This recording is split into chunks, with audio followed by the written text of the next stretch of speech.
నేడు ప్రజాభవన్లో సాయంత్రం 5 గంటలకు సీఎల్పీ సమావేశం జరగనుంది. ఈ సమావేశానికి CM Revanth Reddy, deputy CM Bhatti Vikramarka, మంత్రులు, ఎమ్మెల్యేలు, ఎమ్మెల్సీలు హాజరు కానున్నారు.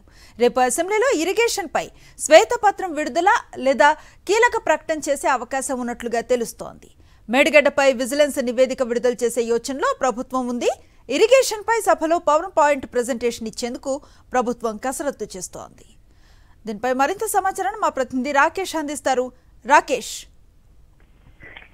సాయంత్రం టీ కాంగ్రెస్ ఎమ్మెల్యేలతో చీఫ్ రేవంత్ రెడ్డి అత్యవసర భేటీని ఏర్పాటు చేయడం జరిగింది.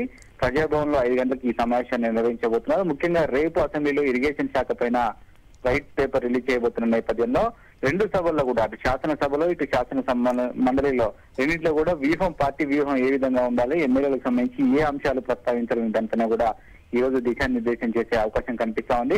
నిజానికి గతంలో కూడా 2 శాఖలపై వైట్ పేపర్ రిలీజ్ చేసినప్పటికీ అనుకున్న స్థాయిలో దాన్ని ప్రజల్లోకి తీసుకెళ్లలేకపోయాం. గత ప్రభుత్వం అనేక వైఫల్యాలు చేసింది. వాటిని ప్రజల్లోకి మరింత తీసుకెళ్లాల్సిన అవసరం ఉందనేది కాంగ్రెస్ పార్టీ భావిస్తా ఉన్న నేపథ్యంలో దాన్ని దృష్టిలో పెట్టుకుని ఈసారి ఈ అత్యవసర సమావేశాన్ని ఏర్పాటు చేసుకోవడం జరిగింది. విప్పులు, అలాగే మంత్రులు, ఎమ్మెల్యేలు ఎవరు పార్టీ ఏంటిది, ఎవరు ఏ అంశాలు ప్రస్తావించారనే దాంతో కూడా వర్క్ డివిజన్ చేసుకునే అవకాశం ఉంది.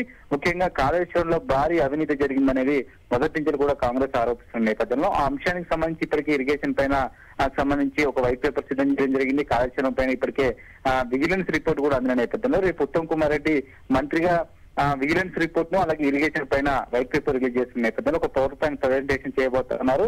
ఆ నేపథ్యంలో ఒకవేళ బీఆర్ఎస్ వాళ్ళకి ఏదైనా గలాటా చేస్తే ఏం చేయాలి, దానికి సంబంధించి ప్రజల్లోకి ఏ అంశాలని తీసుకెళ్లగలగాలి అనే దానిపైన ఈ సమావేశంలో ఒక వ్యూహరచన చేసేందుకు ఈ సమావేశం పెట్టుకున్నట్టుగా తెలుస్తుంది. దాదాపు 2 నుంచి 3 గంటల పాటు కూడా ఈ సమావేశం జరిగే అవకాశం ఉంది. కేవలం సంబంధించి ఇది ఒకటే కాదు, మిగతా అసెంబ్లీకి సంబంధించి, ఎందుకంటే కాంగ్రెస్ పార్టీ నుంచి చాలా మంది కూడా కొత్తగా ఎన్నికైన వాళ్ళు ఉన్నారు కాబట్టి వారికి సభను ఆర్డర్ లో ఉంచడానికి కోసం గానీ, సభలో ప్రవర్తించాల్సిన విధి విధానం దానిపైన గానీ ఏ విధంగా ప్రతిపక్షాలు దాడి చేసి దాన్ని ఏ విధంగా ఎదుర్కోవాలని దానిపైన కూడా కులంకషంగా వ్యూహరచన చేసే అవకాశం కనిపిస్తుంది. Right, thank you Rakesh.